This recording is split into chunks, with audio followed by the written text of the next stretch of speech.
What's up, Basketball Brain fans and members? I had a comment in the comment section the other day, and it said, I tend to overthink in games. I tend to overthink. I think too much, and it gets in the way of my being able to, get into a good flow in the game. That's a very, very common problem. In fact, it's probably the problem in sports performance, to think too much, to overanalyze.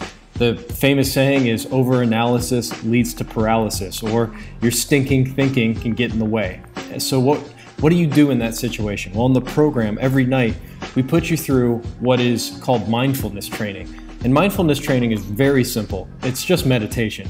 But when you do it with sports, there's a certain intention behind the meditation.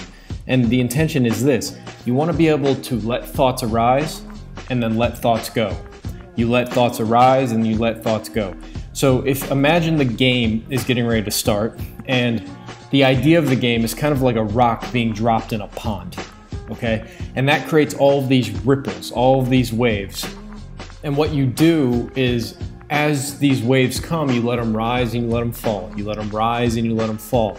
And if you can do that, you don't keep dropping stones into your pond. You're letting the thoughts come and you're letting them go away. And pretty soon the pond gets calm. The surface of the pond is calm. And that allows, again, when the mind is silent, that allows all of your subconscious training to come through into the game. So, quote unquote, you're not playing. In Taoism, it's called effortless action. And it feels effortless when you're in the zone, but you're still acting. It's will-less will. You have a will, but it also feels will-less. There's like this subtle energy to it where your intentions are very powerful. So you just are playing in a state of automation. That's why we say when somebody's in the zone, they're automatic. They're not thinking. He doesn't have a conscience. He's unconscious. And unconscious means your awareness isn't tied up in your thinking. It's tied up in the flow and the rhythm of the game. So every night what we do in Basketball Brain is we get you to calm down. We teach you how to let go of thoughts. And at first this is very difficult. You find that your mind starts to ride those waves. And every time you ride those waves, you have to bring yourself back to getting off the wave. And that's part of the process, to learn how to ride a wave, get off. And then pretty soon what you can do is you just let all the waves go. Good waves, bad waves, all waves when you're doing mindfulness training are just waves. So you have a thought, the scouts are in the stands. You let that arise and fall away. You have a thought, we must win this game. You let that must thought rise and fade away. And you start to learn how to get into the stillness of the moment. So in the program in the morning, what we're doing is we're being very proactive. We're very creative and willful. We're using positive thinking, positive imagery. So we're very yang in the morning. We wake up and we start to flood our minds with all the positive things we can think and say about our game and visualize and all of that.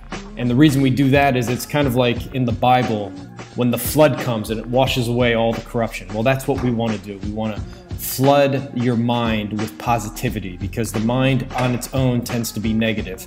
And then at night what we want to do is we want to do the yin approach. And the yin approach is to let thoughts arise and fall. We also let our feelings come through. We process our feelings. So not only our thinking, we let our feelings rise up and fall away. We let them burn through. We call this burning. We let all of our doubt, all of our rage, all of the fears we have, we let all of that come up and then dissipate away.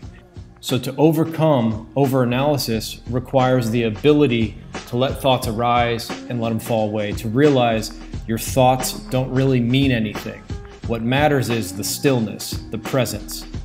You have to be able to do that. And then it's not that all thoughts don't mean anything. Powerful thoughts mean things, but you want those in your subconscious mind. You don't want to be thinking too much during the game, even positive things. And if you are thinking during the game, you want it to be almost like a mantra or a chant. Monks sit in caves and they repeat certain phrases over and over and over again. And the repetition of doing one thing over and over again can put you also into a state of awareness and bliss, because that's a stillness as well. When you're saying one thing, it tends to calm the mind. Calm the mind. It's like being petted a cat. When you pet a cat in one spot over and over and over and over, they just fall asleep. They get deeper and deeper into a state of trance. When you're using a mantra, you get deeper and deeper in a state of trance. But the program comes at you from 3 different angles. It's going to use your conscious mind to create and produce these powerful images and thoughts. We're going to learn how to let go of thinking, which sounds opposite, but it's really aimed at still pointing you to the same state. And third, we're going to let go of our feelings. So we're attacking it from a bunch of different angles: the conscious level, the subconscious level, and even the unconscious level. So there's a lot going on here, and it's really simple. It only takes about 20 minutes a day. You do about 12 minutes in the morning, 8-10 minutes at night. That's it, 20 minutes a day. And it changes the rhythm at which you play. It changes your confidence. It enhances your ability to focus. It increases your shooting percentage. All of this, and you don't even have to step foot on a basketball court to do it. You know, like, you're getting better. You wake up in the morning and you roll out of bed, you do these for 12 minutes. And then at night, before you go to sleep, you do another 6-10 minutes, somewhere in there. That's it, that's all you gotta do. It's really amazing what just a little bit of mental training can do for your game. And if you ask around to people who have used it, they'll tell you it really does work. It really is amazing. Your mind is amazing. What Basketball Brain does is it unlocks that potential in you. So anyways, I love that question. It really is what the core of Basketball Brain is about. Two things: we want to get you to think rightly, and we want to get you to stop thinking. And those two things work together. The less you think, when you do think, you're going to think better. The more you think rightly, the easier it is to stop thinking. This is basketballbrain.com. We are dedicated to your greatness.